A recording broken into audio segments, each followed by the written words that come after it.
Doctor Mohammad ইউনূসের কূটনৈতিক সাফল্য আমরা প্রায়শই মানুষকে বলতে শোনা যায় তিনি রাজনীতিবিদ নন, কিন্তু রাজনীতিবিদ না হওয়া সত্ত্বেও একাধিকবার তিনি প্রমাণ করতে সমর্থ হয়েছেন যে তিনি সুপার পলিটিক্স খেলতে জানেন।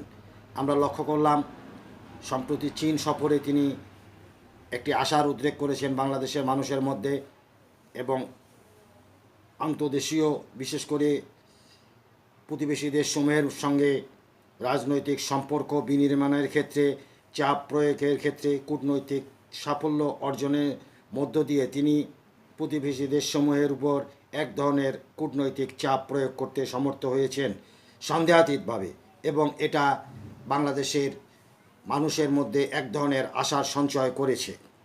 তার পরবর্তীতে আমরা লক্ষ্য করলাম এখনও চলছে ব্যাংককে যে সম্মেলন চলছে, সে সম্মেলনে বহু আকাঙ্ক্ষিত মানুষের চাহিদা ছিল দীর্ঘ সময়ের, এবং অনেককে বলতে শোনা গেছে ভারত বারবার আমাদেরকে প্রত্যাখ্যান করছে বৈঠকের ক্ষেত্রে।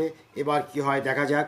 সেখানেও doctor Mohammad Yunus super politics খেলেছেন, সেখানেও তিনি সাফল্য অর্জন করতে সমর্থ হয়েছেন, এবং দ্বিপাক্ষিক বিষয়সমূহ আলোচিত হয়েছে এই বৈঠকের মধ্য দিয়ে। নরেন্দ্র মোদী এবং ডক্টর মোহাম্মদ ইউনূসের দ্বিপাক্ষিক বৈঠকের মধ্য দিয়ে এটি একটি সাফল্য, বাংলাদেশের কূটনৈতিক সাফল্য, এবং এটি একটি সুপার পলিটিশিয়ান ডক্টর মোহাম্মদ ইউনূসের বিরল সাফল্য এই মুহূর্তে, যেটা দেশকে, জাতিকে এবং সরকারের ভিতকে অনেক মজবুত করবে সব দিক থেকে।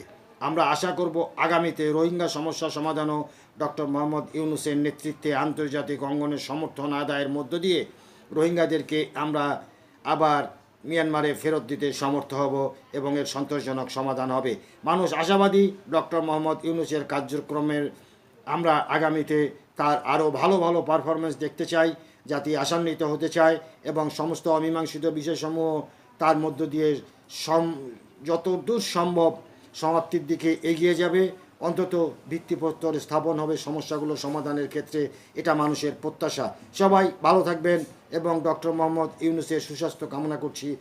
আল্লাহ হাফেজ।